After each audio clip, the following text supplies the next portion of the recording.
One of the shows of the season, which I strongly recommend you watch this summer, is Undead Murder Farce. Undead Girl Murder Farce. I know, the name sounds pretty bizarre, but trust me, there's a lot more waiting for you. A friend of mine referred this anime to me, and at first I was like it's going to be pretty boring. But after giving it some thought, I decided to watch the first episode, which changed everything. It must be said that sadly, the spotlight of the season is taken up by some big name animes like Jujutsu, Bleach, Mushoku Tensei, and others, but this anime is hidden gem amongst the others. As of now, the anime is ranked 19th on the top airing animes of the season, and as this video is made, 7 episodes are out. Undead Murder Farce is a mystery detective anime about a young woman and her two companions solving crimes in the 19th century. But there is a little bit of twist. So there is a young woman who is actually a 900-year-old disembodied head in a 14-year-old body, and her companions are a half demon, half human warrior and a maid wielding a huge rifle. It's set in an alternate version of 19th century Europe that's invested with monsters. The series follows an Oni slayer, Tsugaru Shinuchi, a half-human, half-Oni being that has no destination or any goals until meeting Windarindo Aya, the head without a body, basically the opposite of Celti from Durarara, where we had a body without a head. The chemistry clicking between the characters, having a sense of mystery and wonder about them, all the while having a compelling plot that will drive it forward. From what I have seen, the main beauty of the anime is about solving crimes, finding evidence, using the deduction skills to slowly build up to the culmination of the episode, to find out who is the culprit, and my favorite part explaining every move and motive of the culprit. But nevertheless, if you keep watching the anime, the plot has the rapid development and it's not only about solving crimes. Anime heavily relies on the element of shock to play itself out of from very first episode. As such, almost anything revealed about the plot may tend towards spoiler territory. So I will try my best as to spoil as little as I can, and of course, it's better to watch it for yourself.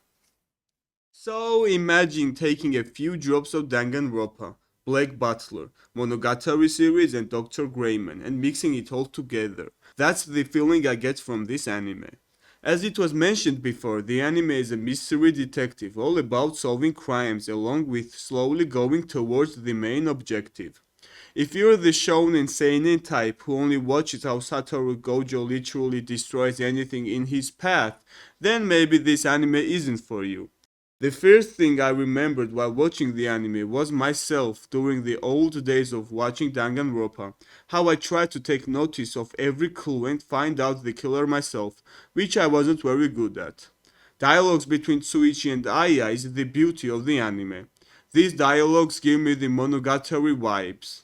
During their dialogues, it feels like the rest of the world ceases to exist, and only those two and their thoughts are present.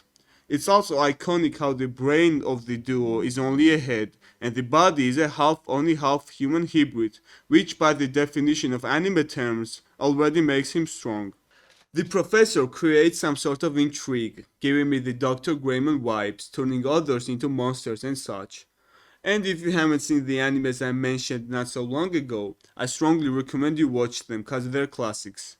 In the anime we got three main protagonists and an antagonist. Sugaru is your typical carefree, slacking comedian that's a hybrid. He's basically the same as Kaneki, but the only difference is not being a crybaby. His background being mysterious makes us more curious with each passing episode. And maybe kissing a 900 years old girl living in a 14 years old body seems a bit suspicious. Window Aya is basically a head. She's the brain of the team. She's an immortal who has lived for 900 years and is now without a body, searching for death, or maybe she can find her body. Shizuko is the maid of Aya, but not your typical cleaning maid, but more like Sebastian from Black Butler or Roberta from Black Lagoon, the ones that can beat you up any second they want. The antagonist is the professor, whom we are introduced to from the very first episode. The professor creates intrigue, creating a shared goal for the protagonists. Oh, and I believe that this can't be left unsaid. One thing I love in every anime or a movie is crossovers of different fiction. In the anime industry, the most memorable crossover for me was Isekai Quarter, which I loved. You know, seeing all my favorite isekai characters in a cute animated world really gives me an enjoyable feeling. Remembering all of their stories along the episode and seeing them interact with each other really excites me.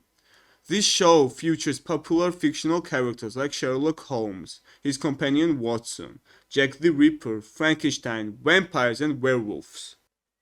This episode was gorgeous from start to finish. I remember thinking several times that there simply wasn't a boring shot in the entire sequence. The animation is beautiful and satisfying. The studio is lapping track, which isn't really known for many of its work, but doesn't fall behind by animation compared to other studios. There are a few fight scenes which are really well drawn, but as I have mentioned above, this isn't the main beauty of the anime. In conclusion, overall, if you are still watching this video, I highly give a recommendation to the anime. A truly enjoyable experience, you shouldn't miss out on this season. After the first episode, you can clearly decide if it's the right fit for you. Its unique blend of mystery, creativity, and an engaging plot that sets it apart from other animes of the season.